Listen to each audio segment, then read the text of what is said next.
Como presidente de Estados Unidos, si estoy obligado a usar recursos de Estados Unidos, quiero un plan claro para el objetivo. Quiero ser claro en que lo logremos. También la debilidad de Biden trajo los problemas que vemos en el mundo. Como él se fue de Afganistán, fue una desgracia. Dejó una situación amarga en los veteranos, ver las armas allí tomado por el talibán, 13 personas muertas. Eso fue humillante para este país, pero eso envió una señal a la gente como Rusia, Irán, de que ahora es el momento de actuar indebidamente. Si soy presidente, será distinto. Estableceremos puntos límites, la gente sabrá, no se metan con Estados Unidos. ¿Puede explicar qué significa poner fin a esto? Porque el Congreso está hablando sobre eso ahora. ¿No más dinero, no más armas de Estados Unidos a Ucrania? Lo que significa es llevar a una situación donde Rusia está encajonado y no hay guerras que surgen en Europa. Ese es el objetivo, no tener conflictos. Parte del problema con la gente que quiere que tengamos más conflictos, el riesgo del escalamiento. Les diré, como presidente de Estados Unidos,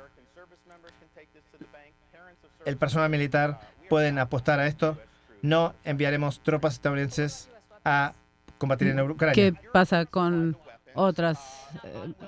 Europa debería contribuir con las armas. Estoy dispuesto a contribuir con una estrategia de política exterior, llevarlo a una conclusión. Pero estamos atrasados en lo que hay que hacer con China. No hay equipamiento adecuado para evitar que China vaya atrás Taiwán o que tomen sectores de islas.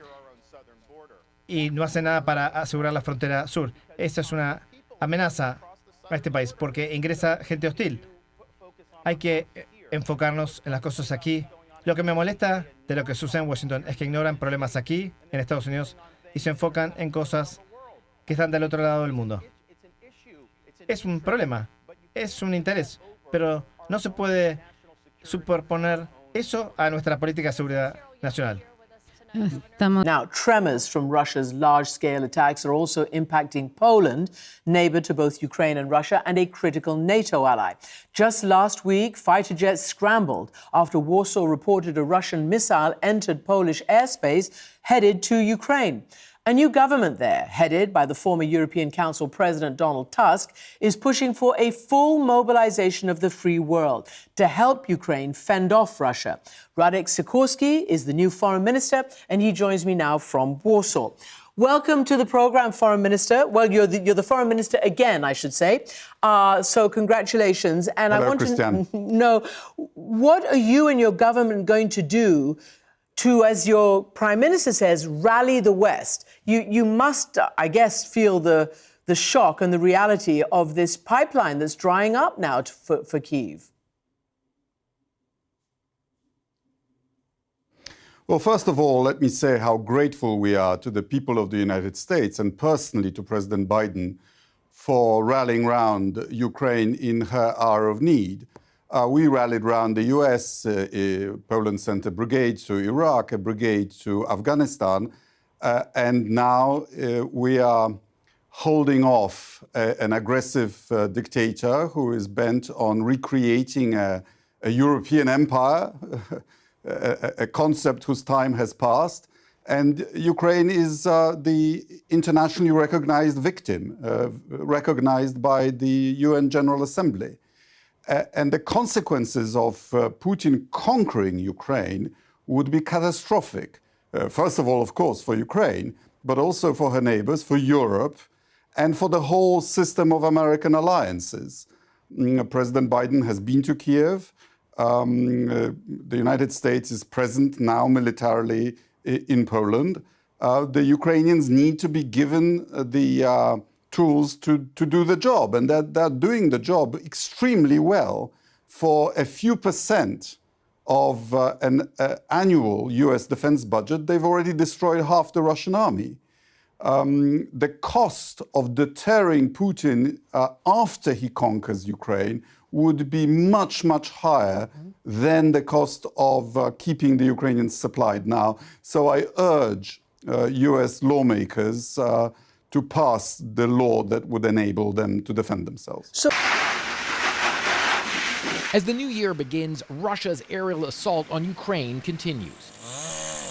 At least 11 civilians, including 5 children, killed by missile strikes around Pokrovsk in the east of the country, authorities say.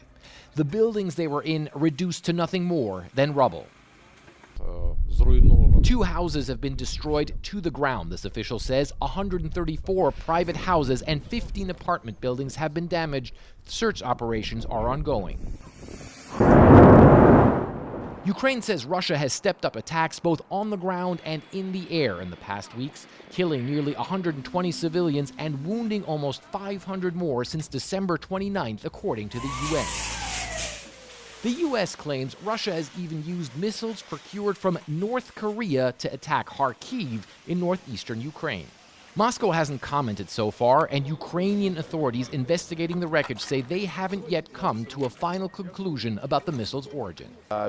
Most likely, this missile was either supplied by North Korea or was produced recently using blueprints and technologies supplied by Russia to third countries or to North Korea, this official says.